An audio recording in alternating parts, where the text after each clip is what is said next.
TJ Houshmandzadeh, 11 years. He played 5 different playoff games. They do feel different. You went in a couple of times with the Ravens as favorites, probably. Did it feel differently than a couple of times with the Bengals? May have been underdogs. Does it feel different being favored? I mean, Baltimore games are mostly power, defense. Baltimore's usually favored in playoff games. Did it feel different? Depending on what side of the ball is the strength of your team, the energy of it, you practice different.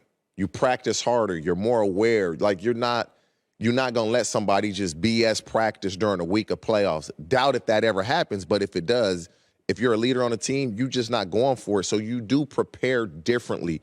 Now, when it's time to play, you're going to play hard regardless, but your preparation and your attention to detail is completely different. So you're a Bengal through and through. You loved your organization. They were a different organization. Now there's daughters in the organization. We were talking during the break in their 20s, really changing just philosophically. They're spending money. Cincinnati's in an interesting spot where I think the organization feels the Damar Hamlin situation was obviously unique. The NFL kind of has to make a lot of decisions fast. Game day after home field. I think Cincinnati, deep down the organization, feels like they got a little hosed by the league. Is that fair? Man, hose, it's like an umpire calling a pitch a strike and it's another batter's box. Like they got screwed big time. They're playing Buffalo. And again, what you said about Damar Hamlin, very unfortunate, and it's a unique situation. The Bengals look like they were on the way to winning that game. They led and they were driving. And if that's the case, this playoff game is in Cincinnati, not in Buffalo. And so if you're going to coin flip the division champ, which would have been the Bengals had they lost to Baltimore in the regular season, why couldn't this game be on a neutral field or at worst in Cincinnati? Yeah. It should not be in Buffalo. Yeah. And so if I'm the Bengals, I don't like that. How worried are you, though? TJ, cluster injuries, O-line, it does feel like it takes out the deep ball of the offense. You don't have time to throw. That's what worries me. It concerns me. It does. But Jackson Carman will be the left tackle. He was drafted fairly high out of Clemson. Yeah, he was a great college tackle. He played at a high level in college. And so he's a backup. I was once a backup. And so if you want to become a starter, let's go make it happen. You get opportunities, and we can sit up here and say, oh, man, Buffalo has an advantage.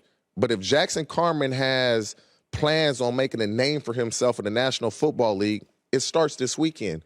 Let us say you can't do this, and then you go show us you can do that. Wasn't he a high draft pick? Yes, he was. He was a second-round pick, came in as a guard. So he's not some seventh-round. No. He's supposed to start in the league. He should be a starter, and so here's your opportunity. Go do something with it. And if he can't, it's gonna be tough for the Bengals. One of the things I like about Cincinnati is they really can do everything. They're good situationally. They can run the ball. Hell, when Mixon got hurt, they went to a backup. He was terrific. Jamar Chase missed starts. T. Higgins stepped up.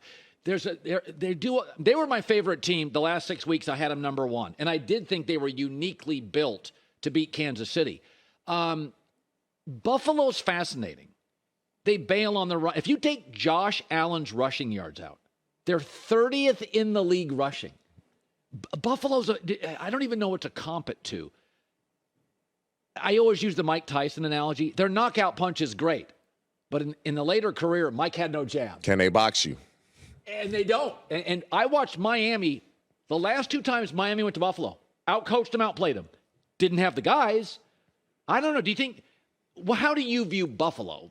I like Buffalo. I think Josh Allen I know Josh Allen is one of the best competitors in the league. But offensively, Stephon Diggs is his constant. He's going to show up every game. Now, will Gabe Davis show up? Will Dawson Knox show up? That's right. You don't know. And that's the key. And when the Bengals didn't play particularly well last week against the Ravens. They didn't play well.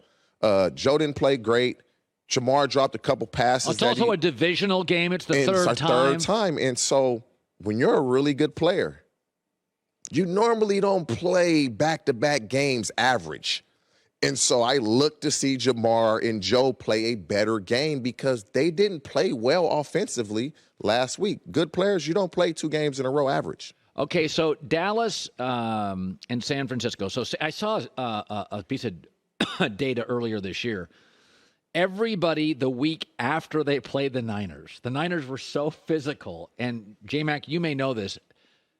The week after teams played San Francisco, it was either they lost 12 straight or didn't cover the spread 12 straight. It was one of those two, meaning they beat the hell out of you. Go to your career. So Dallas, 2 days less to prep. Now they go to the most physical team. When you played, and often it was Baltimore, but when you played super physical teams, was practice different? Game, how did you view? Because Dallas is facing the most physical team in the league. We played the Baltimore Ravens, and we played the Pittsburgh Steelers. As Marvin Lewis would always say, it was a 2-chin strap type of game. And you knew what you were going to get. Defensively, they were going to try to punk you, and they were going to try to out-physical you.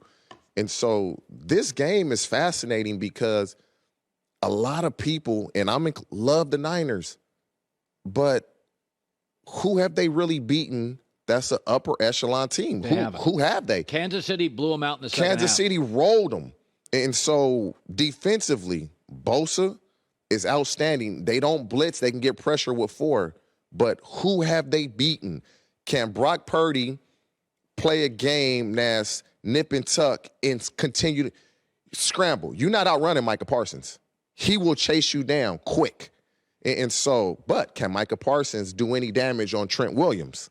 And so this matchup is so fascinating to me. It will be, can Mike McCarthy make the right adjustments? If the Cowboys' offensive line can keep that front 4 at bay and they have to blitz, the Cowboys will win this game. So Purdy's obviously young. You never went to a playoff game with a second-round pick. Who was the youngest quarterback you ever went to the playoffs with? I mean, it would have to have been Carson, and I believe it was Carson's 3rd year. Okay, and Carson was a first-round pick. Carson was the first pick. So was he nervous at all in that game? Oh, I'm sure he had a bit of nervousness. I wouldn't even call it nervousness. It's just that anxiousness. And this how you know is when you have pregame meal. You chew your food, you're eating, and you just find yourself just chewing like you can't swallow. Like you're chewing, you're like, oh, you know what, I'm just not even going to eat right now because you can't. And so what I would do, and then that happened to me at times, I would just take a bunch of fruit into the locker room, and after halftime, I was good. Once you hit somebody, and I would eat at halftime. But a lot of times, pregame meal, you couldn't even eat because you had that anxiousness about you. Yeah. So let's segue to the Giants in Philadelphia. Andy Dalton, I think, and Daniel Jones have some comps where they go to a non-traditional power, a TCU Duke. We don't watch a ton of them in college. They're not 5-star stuff. But Andy won the division. Andy had his moments. There was a way I always felt Andy had to play. And if he did, he could win. J-Mac and I are kind of cynical on Daniel Jones. He rolled against the Vikings twice. They've already fired their D coordinator. That was a mess. And I have this thing like, I thought he was a reach. I thought, at college at Duke, he didn't blow me away. Only saw him a few times. My takeaway is he's going to meet his ceiling this weekend. That's kind of my gut feeling that everything looks different against Minnesota. You know this. The Seahawks defense against Brock Purdy and the Dallas defense, that's 2 different games. That is a different environment totally. What do you make of the Daniel Jones renaissance or resurgence? Honestly, Brian Daboll is the man. That's how I look at it. Like Josh Allen had this renaissance with Daboll, and some people would say he's kind of slid back a little bit. More mistakes. Brian Daboll he's that great of a coach when it comes to these quarterbacks and getting them to do the right thing. Because just last year, they were saying Daniel Jones had to go. Oh, he was a bust. And now they're talking about what are we going to give him on his second contract. and so I give a lot of this credit to Brian Daboll. Now, Daniel Jones has to go out and execute the game plan. A little different with Andy Dalton. I mean, Andy Dalton had A.J. Green and Marvin Jones. And so Daniel Jones is doing great things with guys we don't know. But you play a Minnesota Vikings team that some people say were a bit overrated. I like what he's done. He's athletic, but the Eagles are loaded. The Eagles are good top to bottom. They don't have a weakness. It is interesting with Daboll. As good as Josh Allen is, I do feel like he's regressed, more mistakes. Jones was done. He's been saved.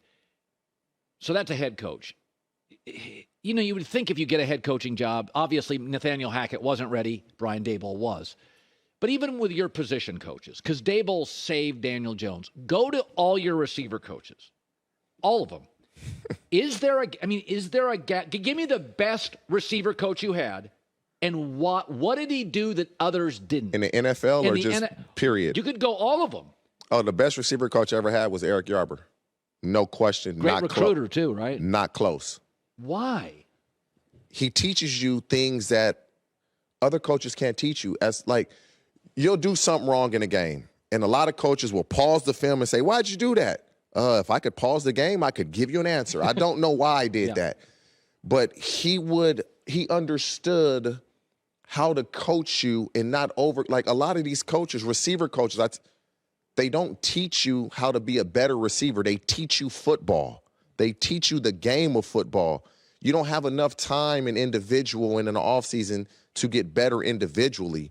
I would say in the NFL, Hugh Jackson was probably my best receiver coach. Like, what is something he did to elevate your game? It was the belief he showed in me, the confidence that he showed me he had in me. So I felt like even if I made a mistake, I was good. It wasn't going to be he's going to tell me one thing and then go tell the offensive coordinator or the head coach something else. You miss a jumper, you're on the bench. You didn't feel like I didn't feel that at all. He let you be yourself. And so there's not a lot of receiver coaches in the league that can actually coach the position of receiver. You give me a job, Colin, 15 years ago. Now I'm a head coach. I'm going to return the favor. Only spot I got open is receiver coach. You got to be that coach. You've been a running back coach your whole career. And that happens. All the time. All the time. and that's why when receivers are bust, no, they're not bust. These coaches just can't develop them. Simple. They know that. Yeah. So I'll ask you about the game. You give me your winner. Bills, Bengals. The Bengals, baby. Jags, Chiefs. I'm going to go with the Jags. Woo! Giants, Eagles. Eagles. Cowboys, Niners. Close one. The Niners. Jags. Yeah, I like the way to throw 4 interceptions, 27-0, and not get down on yourself. Trevor Lawrence is that dude. He's good. Like, you know how hard that is? You work with him. Yeah, Trevor. Man, I worked out with him. Go to vacation in the Bahamas this summer. He's out there with all the Jags, out there for like 5 days. Went to the field with him in the Bahamas. Wiz out in the stadium in the Bahamas. There's running routes, throwing this summer. Yeah, 5-6. What's he like to catch? Just his leadership, man. It was just like... I met him one time. I told people that I met him. I thought he was 40. His voice is deep. He projects like a real adult. We're on the flight, even leaving the Bahamas. We're on the flight back to Atlanta the same. I mean, it's just, he doesn't have the weapons that other guys have. Evan Ingram, in essence, is his favorite target. Yeah. But watch next year when they get Calvin. You can't stop Calvin Ridley one-on-one. Watch what the Jags do next year. That was quietly one of the great transactions of the year. Calvin Ridley is a one. Is an animal. He's a one, and they just kind of quietly one week, we're going to make a little deal for Calvin. Christian Kirk now becomes the 2. Evan Ingram's your 3.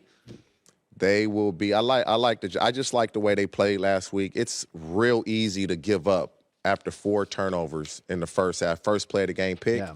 I like that. Good seeing you, buddy. Thank you. Appreciate it. Hi, everybody. Thanks for watching. Subscribe here to get the latest from the show. Also, be sure to check out more of the best clips from The Herd or go watch a few segments from other shows on FS1.